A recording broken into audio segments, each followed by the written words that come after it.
November 1st, 2025, something unprecedented happened in the UFC. Multiple major sports books, Caesars and William Hill, did something they almost never do. They refunded every single bet placed on one fight.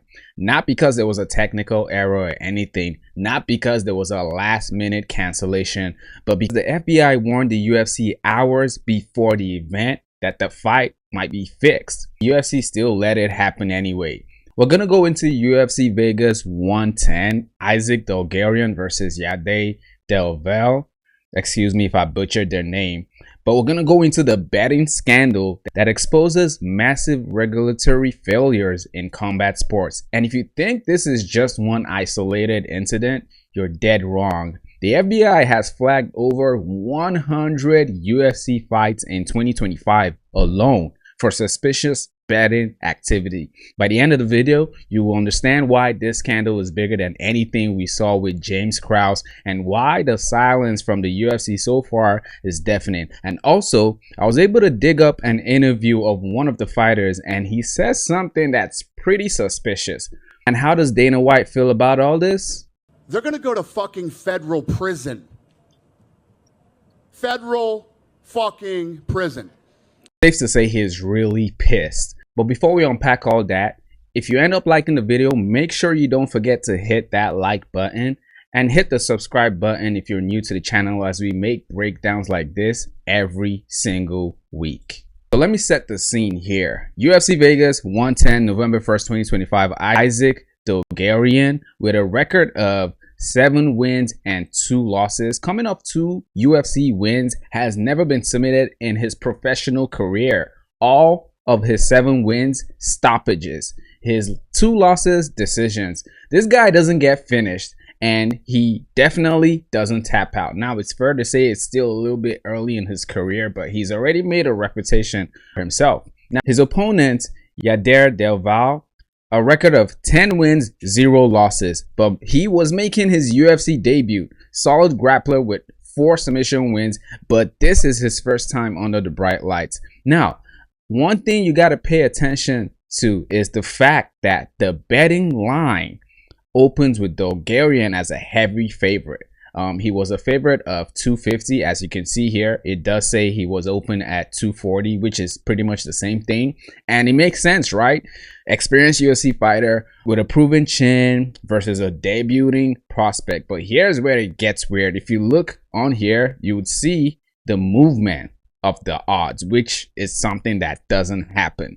Hours before the fight, the betting line collapses. Massive volume comes in on Del Valle at 80.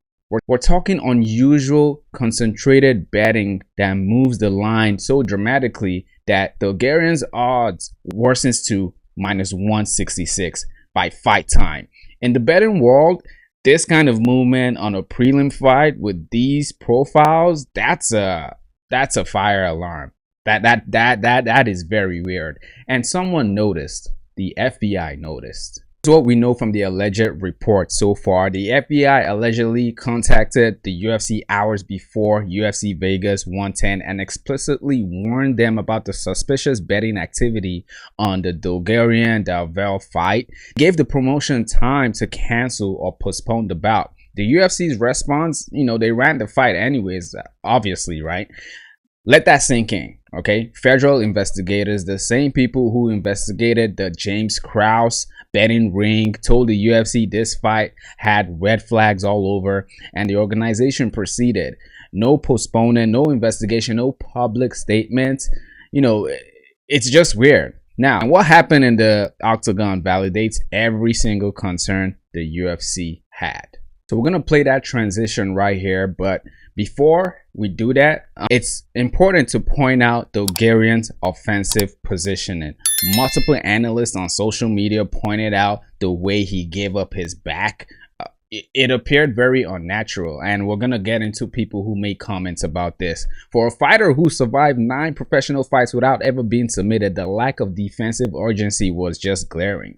Secondly, the speed of the finish. Del Valle locked in a choke, right? I say choke with quotations because when I play this video, you'll see it wasn't even really tight. And Dulgarian tapped almost immediately. No extended struggle, no attempt to hand fight out of it. He just tapped.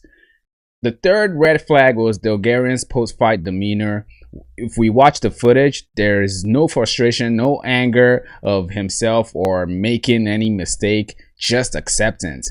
Now, combine that with the betting line movement. Someone with insider information knew Del Valle was going to win, and they knew it with enough confidence to place massive bets that moved the entire market. That's not a hunch, all right? That's not a hunch. That's certainty. And when sportsbooks see that kind of pattern, especially when the fight results match the suspicious betting exactly, they know something is wrong. Now, let's go ahead and watch this transition real quick. You see right here, the grip is there, but it's not really tight. You can see him squeezing his face, right? If you watch combat sports, if you watch the UFC, you don't even have to be an expert to know this is not tight. Now, I do train jiu-jitsu. I have trained jiu-jitsu, and trust me, this is nothing. His arms are just wrapped around his neck, but you can see Dulgarian squeezing his face like it's a tight choke. Now he's like fake struggling. Now he's still composed. Even right here, like, again, you don't need to be an expert, but this position right here can easily be outmaneuvered. You cannot lock in a choke with just one arm in this position. You can easily fight out of it, but you can see he's right here just laying there and letting it happen. Let's keep watching. Now he's addressing the top hand. He's not even fighting the hand that's actually around his neck. I mean, the whole thing is just incredibly weird. Like, the guy is basically acting. Now, I don't think Del Valle was involved in this scandal, in my opinion. But it's obvious someone as experienced as Dulgarian can fight his way out of this. And now the fake choke is in. There he is. Even here, as the text says, clear access to fight the top hand, and he's not doing anything. He's just right there. Look at him. He, his face is, squeezed, but it's not real. It's not a tight choke. And there now he sees he wants to tap, and then he taps. And then you can just see this angle right here, which even makes it more obvious. Let's see how it looks from this angle. See, he's going for the top hand, which doesn't make sense for someone that experienced.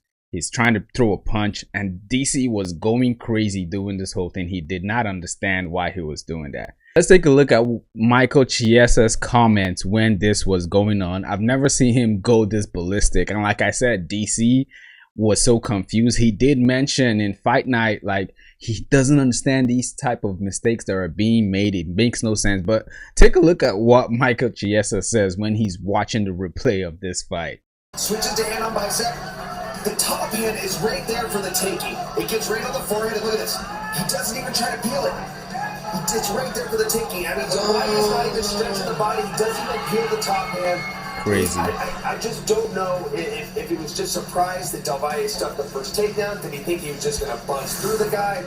Del Valle just had him lost and had him out of sorts to where, I mean, that's jiu-jitsu 101. If you're on the main card of a UFC, it's one thing if you just kind of get punched into submission, but a lot of like day one mistakes. I mean, you can even hear in the broadcast, like, what is this guy doing? I mean, you peel the top hand. You don't punch behind you. That is the most useless strike you could possibly throw.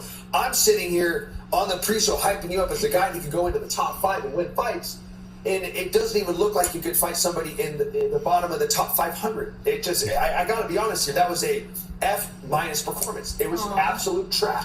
Go ahead and watch this clip that MMA Joey posted. Shout out to MMA Joey. But it's really, really weird. He goes for a takedown, but he doesn't really commit to it. And then he gets into this weird position, which he easily gets out scrambled. Take a look at this. See, now he goes for the takedown. You think, okay, he's going to commit to it, right? Push him to the ground, get like a full mount, something like that. Take a look at what he does with this takedown. Why you didn't use the last takedown attempt? See, now instead of dragging him to the ground, he's actually trying to climb back up. It's almost like he's trying to pick Del Valle back up. Even that, right after 30 seconds. Now he gets on his knees. Like, the whole movement does not make any sense. Look at that. That's good job by Del Valle. It's really good because he was in deep. Now he's not even doing anything. He was in deep. And Tyrion just powers through people. This is the position right here. What is going on here? It makes no sense. It makes no sense at all. He attempted a takedown, didn't really commit to it, stood back up, and now he's in this weird position, acting like he's being out scrambled. Dulgarian in a weird position. Now even DC just said it. Dulgarian in a very weird position. I mean, it's pretty obvious. It's pretty obvious. And before fight night, Dulgarian had an interview with MMA Junkie where he said something highly suspicious, pretty much saying fighters should get a percentage of sports bets. And we all know, well, maybe not all of us, but most people know that's not allowed. That's not legal. Fighters are not allowed to bet on themselves or be involved in their own fights when it comes to betting. Let's take a look at what he says here. Hey, I said, don't bet on me unless you're paying me some percentage. I'm doing all the work. That's how I feel about it. You know what I mean? Like, I work my ass off every day. You know, I'm trying to support a family with this. And I think they should put some type of clause, like 3 or 5% of what you make goes to the fighter, you know? So that's how I think they should do it, because we're the ones putting our lives on the line. We're the ones, sacrificing everything, training all day long. Losing a social life, all that type of stuff. So yeah, if you're betting on me, I want some of it. Hey, I said, hey, he said it plain and simple. If you bet on me, I want some of that percentage. And you know, with the way the UFC fighters are lowballed and paid scraps, honestly speaking, it makes sense that they will get involved in something like this. I mean, look at what's going on with the NBA. Those guys are making massive money, but they're still involved with those type of scandals, right? Now, imagine not making enough money, you know, especially if you have a family, you know, putting your body through danger, having a very dangerous job, but barely getting paid for it. I think it's easy to get into these type of situations. Just say this interview is not going to help him if this actually escalates. DraftKings hasn't made their refunds yet, and I find it really funny because they are the official betting market or betting organization for the UFC, but they didn't make those refunds. But I'll go into an email response that they sent to a fan. So this ex-Twitter user named Tyler pretty much reached out to DraftKings about what's going on and trying to get his refund. And this is what they said. Hello, Tyler. We at DraftKings thank you for your continued patience throughout our correspondence. After a review from our professional team, I can confirm that there are integrity concerns around the fight. However, there are no plans for refunds at this stage. Regrettably, we're not able to offer you any additional bonuses or bonus credits at this time. We appreciate your time and understanding. Please let us know if you have any additional questions. I mean, that's just ridiculous. That auto betting organizations are sending refunds and then they're saying something like this. I mean, it's very, very suspicious, the fact that they do recognize that there is some type of integrity issue going on. At least that's some type of acknowledgement. But I hope Tyler gets his money, man. Fact of the matter is, sports books don't refund bets lightly. When they do, it's because their integrity monitoring systems detect patterns that indicate potential manipulation or insider information. These companies have sophisticated algorithms that track things like this, things like bet timing and volume, account patterns, you know, are some of the accounts hitting multiple suspicious lines, geographic clustering, are bets coming from specific locations tied to a fighter or camps, things like line movement, velocity, which applies to this fight actually, how fast and how far the odds shift. When all these factors align with a fight result that matches the suspicious betting, sportsbooks have to act, not just for integrity, but because state gaming commissions will come after their licenses if they don't. But here's what should terrify you though. According to the reports, the FBI has flagged over 100 UFC fights throughout 2025 for abnormal betting patterns.